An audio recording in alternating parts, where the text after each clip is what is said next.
episode of Fiber Questions. I am super excited because I have Gretchen Andrew today as a guest. Gretchen is a search engine artist and an internet imperialist. She programs her vision boards to manipulate the internet into art and desire. She has a bachelor in information systems from Boston College. She also worked as a software engineer at Intuit. She also worked at Google, and she trained with Billie Childish in London. And above that, she also got her book published by the V&A in London as well, titled Search Engine Artist in 2018. And today she's a guest here on Fiber Questions. Welcome, Gretchen. Thank you for having me. Nice to meet all of you. So the first question is, how did you start merging art and tech?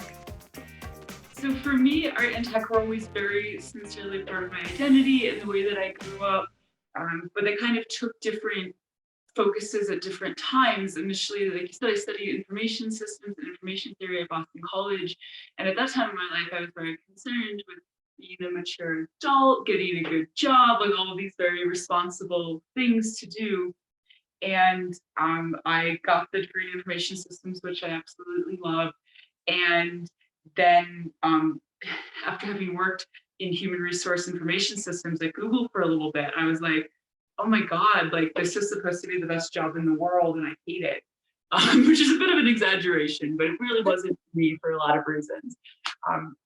So at that point, because I was so immersed in technology, I decided I was going to use the internet to become something entirely new. And I started learning on YouTube. I eventually met Billie Childish, who became my figurative painting mentor, and went from a very intense tech world into a very intense fine art traditional studio world with him. But that whole time I was always looking to integrate these parts of myself and my interests and my passions. And I think that the biggest privilege of the artist is to get to be entirely themselves and to be celebrated for it. And it's something that I try and also use to bring to other people in other industries, especially in tech, where a lot of women don't get to be celebrated for being themselves and have to very much moderate who they are and how the way we want the world to be to succeed in that world. Now that I've brought them together in my work, I have the opportunity to also hopefully inspire other people to find ways to do that in their own work and practice. That's amazing.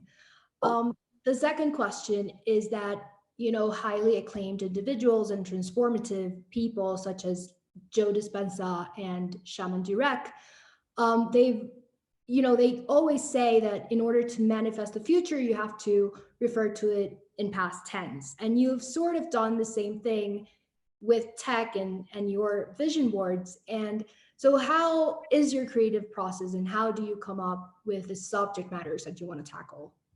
Yeah, and I love that you brought these things up, because something else about my practice, even though I make vision boards and I manipulate the internet into making my dreams come true, the process of making my vision boards is a very sincere expression of the desire, that the future that I want, and living as if it's already been achieved. And so when I made a bunch of vision boards about wanting to be on the cover of Art Forum, and made Google return those as the top search result for cover of Art Forum, I was in a way practicing for that future.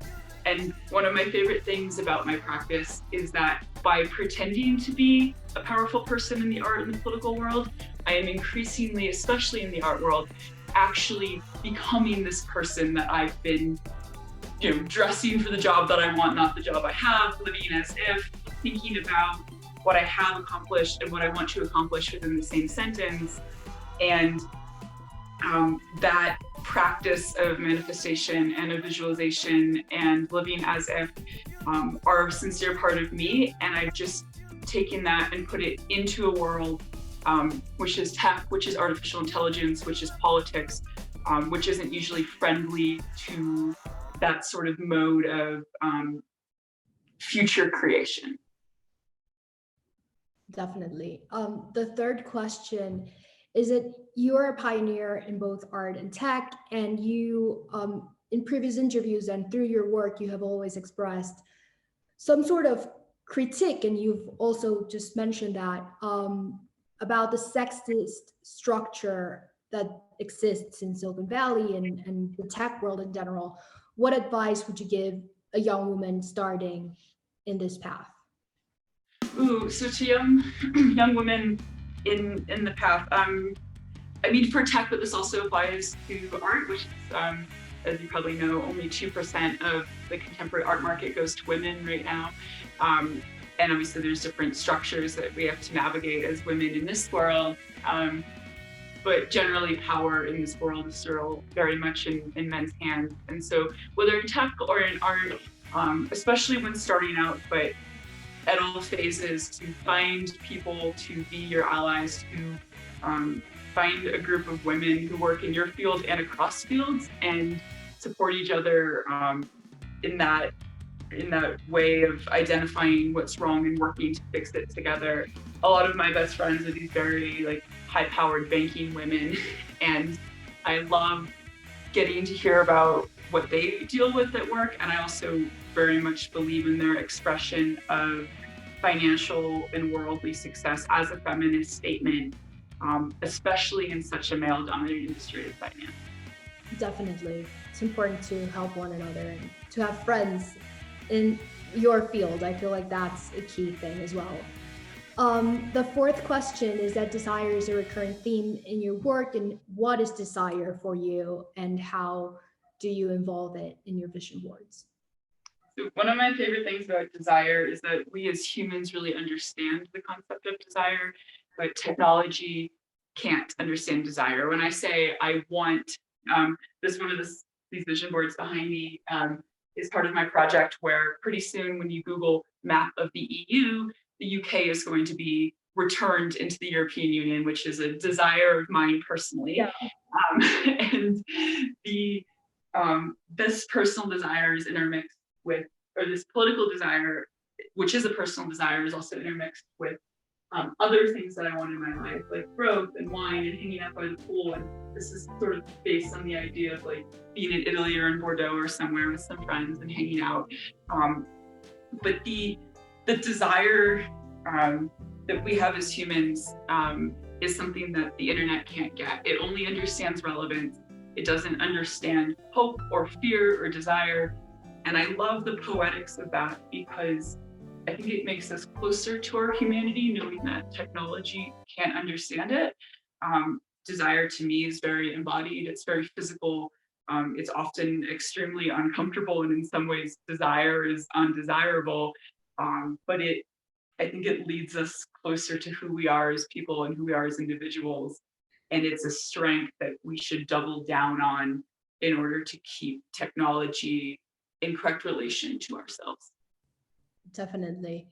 And the last question is linked to desire in a way. It's what do you want to achieve through your work? It can be short term or long term, just whatever way you want to answer that. Yeah, so what I want to achieve through my work, I've been saying recently that instead of ruling the art world with an iron fist, I want to create a group of women and supporters of us that rule the art world with a bejeweled open palm. And the art world is just one of the many systems of power that my work hacks into, manipulates, and appropriates. But I also really like the idea of accumulating power in a different way through my practice, and then using it to, as you're doing in this series, connect different people who care about similar things, helping promote them, helping to share and support their work. So that's the community aspect of it is huge for me, being able to actually change these systems from the inside. And then there's also a huge, somewhat hidden activist side to my practice. I think I work very hard to make it look like glam and luxury. It's all about me, me, me. But by doing what I'm doing and manipulating the internet in the way that I'm able to, I draw a lot of attention to how the internet works and who it works for and who it doesn't work for.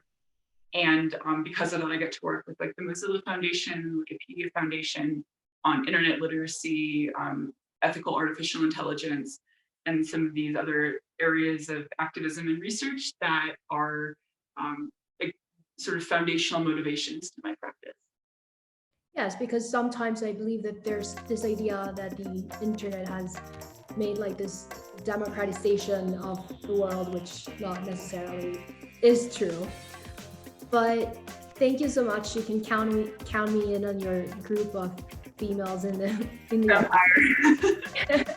And thank you so much for doing this interview, and stay tuned for the next episode of 500 Questions. Thank you so much for having me. Please all stay in touch. I'd love to meet you all.